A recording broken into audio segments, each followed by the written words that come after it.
भगवान को जल चढ़ाने का भी क्रम है कि क्रम क्या है।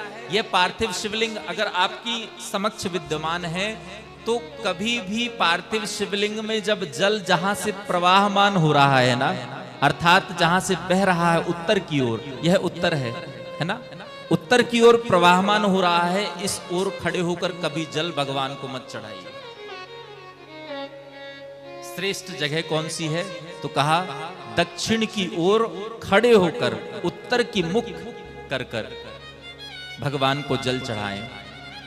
और चढ़ाना कैसे है, या तो पूरब पश्चिम में खड़े होकर पूरब में, लेकिन पहले अर्घ कहां दिया जाएगा तो कहा शिव जी का जो दायां भाग है वहां श्री गणेश जी विद्यमान है, तो पहला अर्घ श्री गणेश जी को। शिव जी के बाईं ओर विराजमान है उनके ज्येष्ठ पुत्र कार्तिकेय, दूसरा अर्घ वहां, फिर तीसरा माता पार्वती का हस्त कमल जहां से शिवलिंग प्रारंभ होता है। ये गोलाई जो आपके सामने विद्यमान है वो माता पार्वती के हस्त कमल है, उसमें भगवान देवादिदेव महादेव विद्यमान है ना।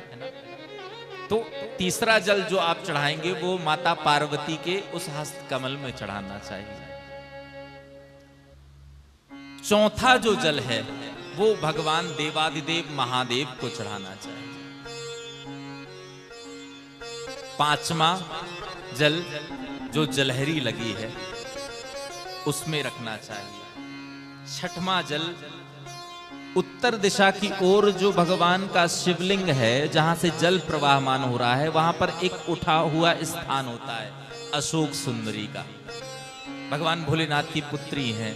आप सुंदर कथा सुनेंगे। अभी तो कथा में हम प्रवेश कर रहे हैं, पर भगवान का दाम्पत्य जीवन सबसे श्रेष्ठ है बंधुओं। परिवार के जितने लोग हैं सब पूजे जाते हैं भगवान महादेव के, अन्य देवताओं के नहीं। पुत्र भी पूजे जा रहे हैं, पुत्री भी पूजी जा रही है। अशोक सुंदरी को जल दीजिए और फिर जाते समय नंदी का जो पैर है, जो उठा हुआ पैर है, उसमें जल देना चाहिए। और जाते जाते थोड़ा सा जल, 2 बूंद ही मात्र, शिवालय की उस डहरी में भी छोड़ना चाहिए। यह क्रम है भगवान देवादिदेव महादेव को जल अर्पित करने का।